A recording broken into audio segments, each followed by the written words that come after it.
Oke teman-teman, ini adalah update terbaru terkait dengan emas yang mana dia setelah terjadinya pidato dari Trump ternyata langsung luncur deras, melanjutkan penurunan sampai teritori 4.500-an. Lebih tepatnya mungkin 4540 ataupun 4550-an.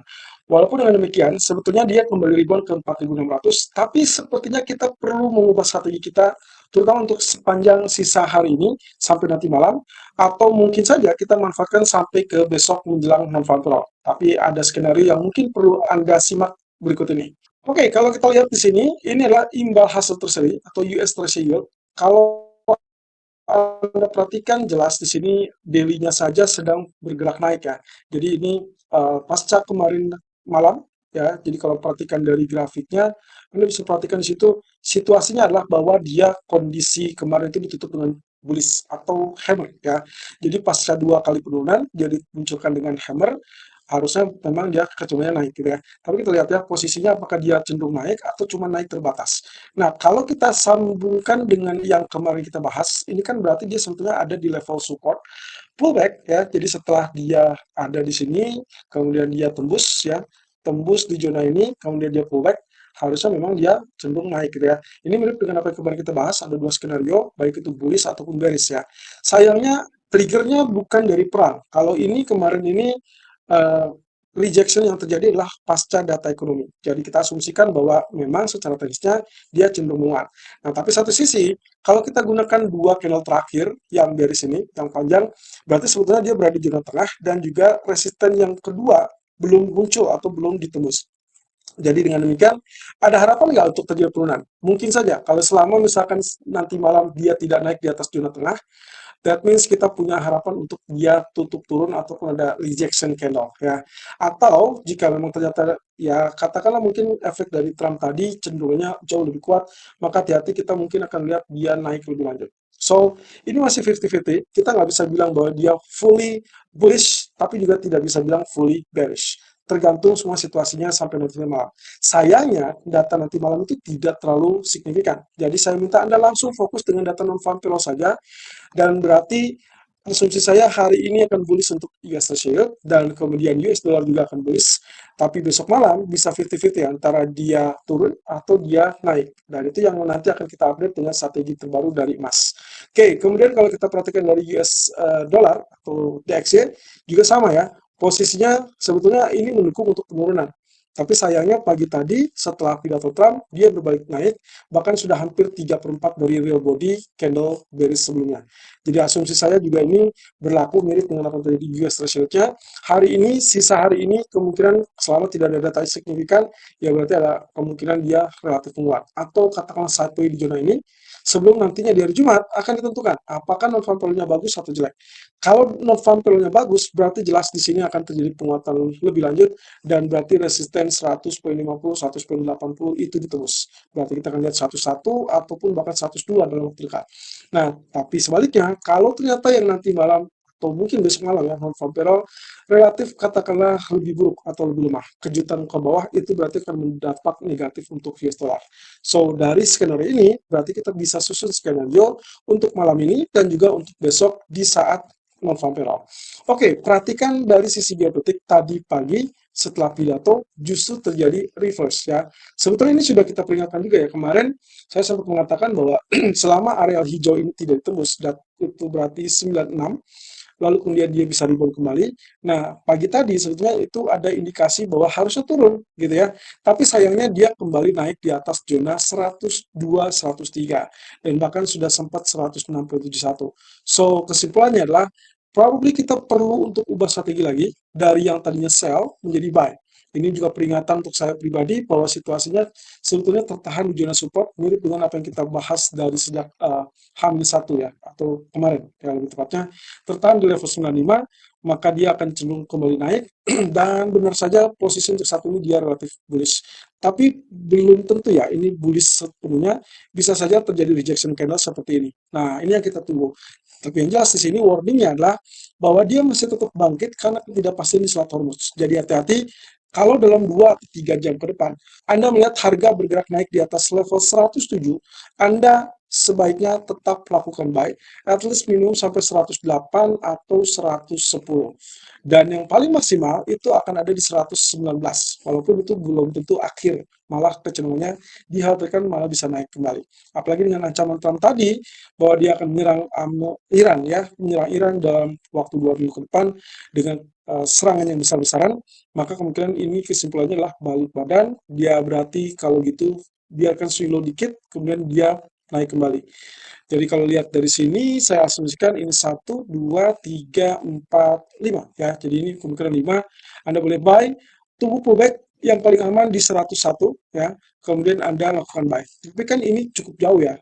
Apa mungkin dari 106 dia akan turun ke 101? Jangan salah, dari beberapa kali pergerakan yang terjadi ya 1 minggu ke belakang, range-nya memang besar-besaran. Jadi saya rasa Anda wajib waspada, lebih cenderung tunggu koreksi 2 atau 3 dolar jauh lebih relatif lebih low risk, atau bisa jadi tunggu koreksi sampai 5 dolar. Kalau 5 dolar berarti persis dengan hitungan kita dari 106 koreksi ke 101 ya, dan di sini zona buy kita. Oke, berarti strategi yang pertama di pagi hari gagal, sentuh SL, berarti switch strategi menjadi buy. Kemudian yang kedua adalah pound sterling. Status pound sterling juga kelihatannya mau tidak mau dia kembali tertekan turun karena situasinya tidak memungkinkan bagi dolar mengalami pelemahan.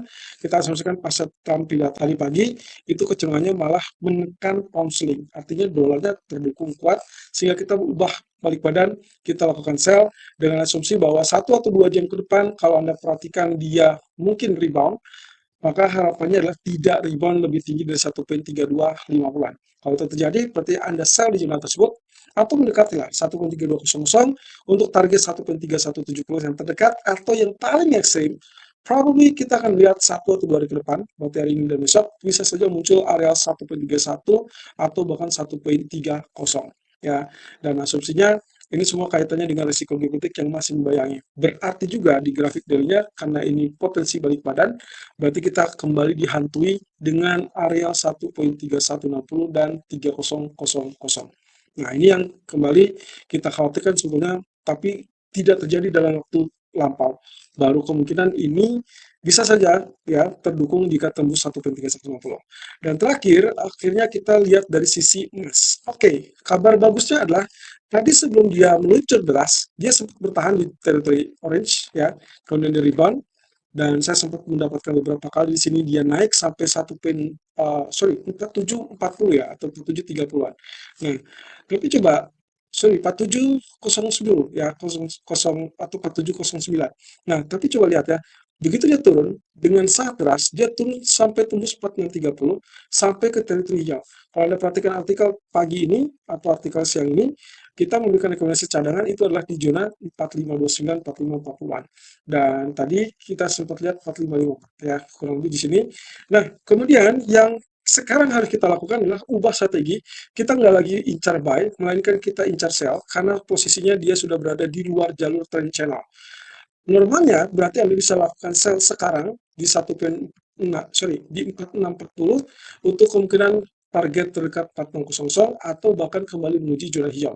Dan zona hijau ini berarti ada di kisaran kurang lebih 45 ya, atau 4529 sampai 4561 ya, atau minimal mendekati low yang tercipta saat ini 4554. Dan mungkin saja malam hari akan bergerak bermain di zona ini, teman-teman. Nah, nanti kalau malam hari ternyata dia tetap bergerak di sini, Anda boleh pertimbangkan buy kembali dengan asumsi dia akan dorong kembali, mirip dengan yang terjadi di sini. Atau kalau memang ternyata posisinya sampai nanti malam dia tidak balik di atas 4660 ataupun bahkan 4700, berarti Anda boleh sell baik itu baik itu di 4640 ataupun di 4660 ataupun di 4700. Setelah itu perhatikan penurunannya. Asumsinya adalah kalau sampai ini ditekan lebih lanjut menjelang non farm payroll, dan kita pastikan terlebih dulu non farm seperti apa. Asumsinya adalah dia tetap berada di zona 4530 4500. Kalau itu terjadi, Anda boleh pertimbangkan buy kembali setelah non farm payroll dirilis. Asumsinya berarti kita akan dapatkan area 4480 atau bahkan 4410. Sebaliknya teman-teman, situasinya mungkin area 4480 ataupun 4410 itu bisa saja muncul nanti malam sebelum non-farm. Berarti kan non-farmnya besok, sementara nanti malam akan cenderung tertekan turun karena ini terjadi perubahan tren lalu kemudian ini adalah pullback ya. Jadi kesempatan buy tadi di zona hijau sudah selesai, berarti Anda punya kesempatan untuk incar sell. Asumsi saya adalah di 640 ya, berarti berjenjang saja 600. Kalau itu masih tembus Anda pertahankan sell. Kalau sudah berada di 530-an, harap berhenti terlebih dulu, pastikan dia tidak rebound. Tapi kalau misalkan rebound, Anda boleh pertimbangkan starting to buy pendek saja, karena asumsinya adalah dia berada di zona oversold ya. Nah, berarti untuk besok kalau kita perhatikan dari grafik daily, sebetulnya sih nggak apa-apa juga. Kalaupun dia terjadi hal seperti itu, turun, Anda bisa lihat di sini 1, 2, 3, 4. 1 minggu terakhir dia mengalami kenaikan yang sangat fantastis, bahkan melewati MA 100 di grafik daily. Berarti asumsi saya, kalaupun ini kenaikan, inilah recover ataupun profit taking sampai ke akhir pekan atau mengantisipasi akhir pekan. Nah, kalau seandainya di hari Jumat berhasil dengan katakan penutupan di zona ungu ini, asumsi saya berarti 4410 sampai 4450 tadi atau mungkin 4500-an. Kalau iya, maka diharapkan nantinya akan terbentuk candle doji kembali dan tidak diharapkan turun di bawah 4359. Ya, ingat diharapkan tidak tembus 4359. So di hari Jumat dipastikan dia bisa beranjak naik kembali. Karena perkiraannya adalah inilah penurunan terakhir di bulan Maret, kemudian untuk berikutnya di bulan April, kalaupun terjadi penurunan, diharapkan minggu pertama ini tidak sampai di bawah 4350. So nanti di hari Jumat kita bisa pertimbangkan kembali buy, atau jauh lebih aman setelah risiko GPT selesai non-farm payroll hari Jumat, baru kita pertimbangkan untuk buy kembali di zona ini. Oke, berarti untuk saat ini intinya adalah di grafik H1 saya melihat ada perubahan rencana. Anda bisa sell di 4640, 4660, atau di 4700, 4710. Selama dia tidak tembus di atas 4740, berarti Anda tetap melakukan sell. Tapi kalau misalkan dia naik di atas 4740, maka kita ubah lagi strategi menjadi buy. Demikian selanjutnya sampai dipastikan risiko GPT-nya relatif rendah kembali. Untuk saat ini, yang terbaik adalah kita mengasumsikan bahwa semua kekhawatiran tersebut masih membayangi. Nah, catatan terakhir adalah di malam hari dipastikan terlebih dulu, seandainya di malam hari tidak terjadi penurunan seperti yang dikhawatirkan tadi, maka zona ini harusnya zona aman untuk buy kembali. Dengan asumsi bahwa dia akan bergerak di antara 4530 sampai 4660.